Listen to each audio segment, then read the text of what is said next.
And now the next segment here, I'm going to go off a tangent and basically go over here. So RNA is assumed to be from a quote virus. So after spending hours combing through the paper with a fine-tooth comb, trying to comprehend where or what this quote virus is, I finally realized that the authors were assuming that RNA detected in the samples were from a quote virus. Here I expand further on this assumption. So recall the earlier statement by the paper. So RNA extracted from bronchoalveolar lavage fluid and culture supernatants was used as a template to clone and sequence the genome, and we used a combination of Illumina sequencing and nanopore sequencing to characterize the virus genome. And this was the beginning of this section right here. So RNA extracted of that, and that's this sequencing the virus section. So, and I asked ChatGPT, what does it mean by this? So, so let's ask, ask hashtag ChatGPT to explain what this means exactly. And which is pretty interesting. You could just go and ask it a question. It will try to explain what it is in very direct manner. So MES, I asked it, what does this mean? There's the RNA extracted from bronchoalveolar lavage fluid and culture supernatants was used as a template to clone and sequence the genome, and we used a combination of Illumina sequencing and nanopore sequencing to characterize the virus genome. And ChatGPT states this sentence describes a molecular biology experiment that involved isolating RNA from two sources, bronchoalveolar lavage fluid and culture supernatants, and using it as a template to clone and sequence the genome of virus. And it keeps going on, but I just wanted to, I just skip that. I just wanted to ask it about this RNA. So how do you know the RNA is from a virus?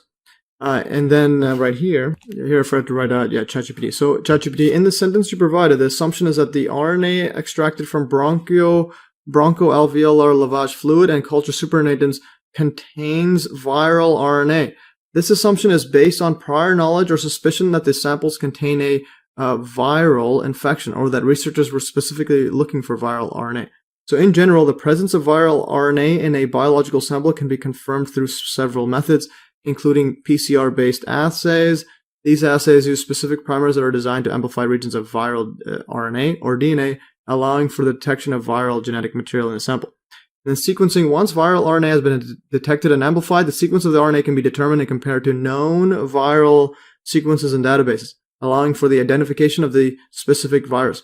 In immunological assays, these assays use antibodies that are specific to viral proteins or antigens, allowing for the detection and identification of the virus in this sample. And then it says, in the context of the sentence you provided, it is likely that the researchers used one or more of these methods to compare or to confirm the presence of viral RNA in the bronchoalveolar lavage fluid and culture supernatants before proceeding with the cloning and sequencing of the virus genome. All right, very, very interesting. So yes, they just assume it's they assume it's viral RNA based on several methods. One of them is checking for other known viral RNAs using PCR and so on. So a summary of RNA virus assumption. Let's just go over a quick summary of this.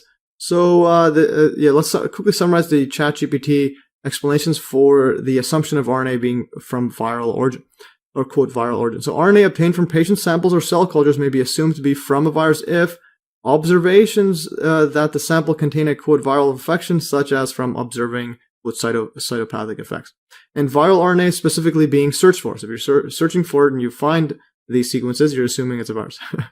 Several methods can be used to confirm the presence of quote viral RNA. So PCR amplification of specific regions of previously determined viral RNA or DNA. And then sequenced viral RNA can be compared with known quote viral sequences in databases. And then use antibodies quote specific to viral proteins or antigens to identify the quote virus in the sample. So this indirect method. So there's no actual isolation and say, hey, there it is. But instead there's a sequence that we have a database that says it's a virus.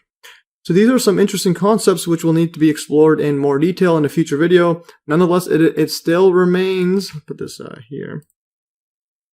Nonetheless, it still remains highly questionable that a bunch of sequences of nucleotides, aka RNA, are somehow assumed to be, quote, disease-causing particles that can infect and replicate through a host and spread to other individuals.